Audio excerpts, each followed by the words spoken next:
So you'll notice at this point there's a little curve inside here. Simple way of fixing this is it's all about getting used to the pen tool. So you might want to just simply say, well, I didn't actually need an anchor point here.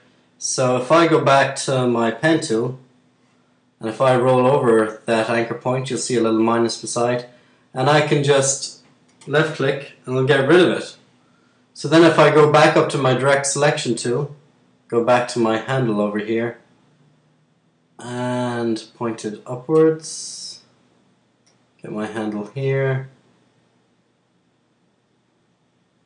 okay, and you can see that I have a lot smoother curve. So it's all about analyzing the image and just getting used to the image you're working with. So then now I'm going to just quickly go around the rest of the sides. Going to go back and click my last anchor point, a little slash, so I can continue on. I'm going to click the here and then click, hold and drag in the direction I want my next anchor point to be.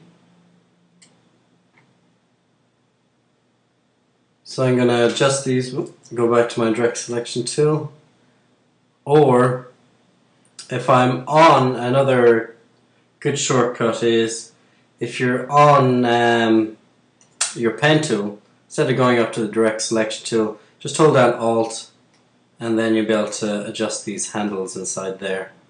Okay?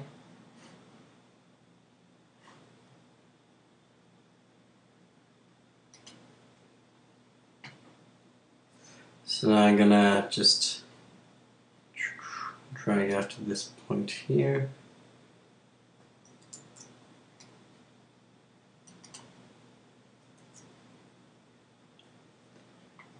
Okay.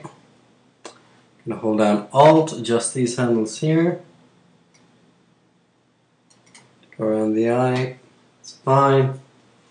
And now I'm just gonna close this selection. So if I go over to my last point here, should have been this one. That was my last anchor point.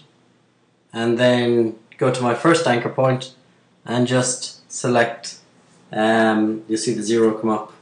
That'll close my shape for me. Okay? It's nice and simple. Right, so then you can go back to opacity, bring the opacity back up if you want, just to see how the actual shape is looking. So what I want you to do at this stage is just create these on separate layers. So I have my entire eye layer here.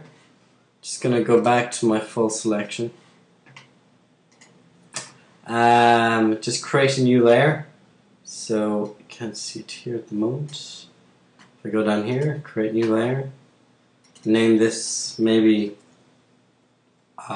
inner eye, whatever it is.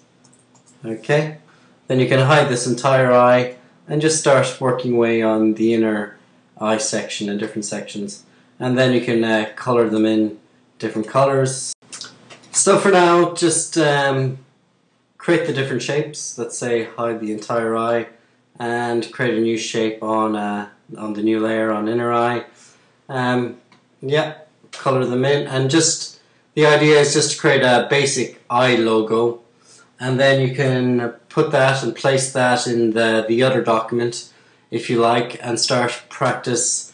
Let's say if we open up, if we go out of our full screen mode here, which I'm working in, and I'm just going to switch back to test. You can try placing. If you want to place in images from the outside, go file and place in images into a document. Or you can just Mac C or Command C or Control and C, copy this images when you're ready into this document. So let's say for instance you could bring the eye into this part of the document here, just have the logo here, maybe some text here. It's up to you. So you know where the text button is, you've done it in Photoshop. Remember to create a new layer first, then put the text on, and then try and place in some images, as I said, file and place, and try and do a simple layout. So at this point you've got you'll have a good basic idea of where everything is, what are the basic palettes doing, what are the basic tools doing, how I'm going to bring in images, how I'm going to lay something out. So you should be well placed for continuing with your Illustrator studies. Thank you.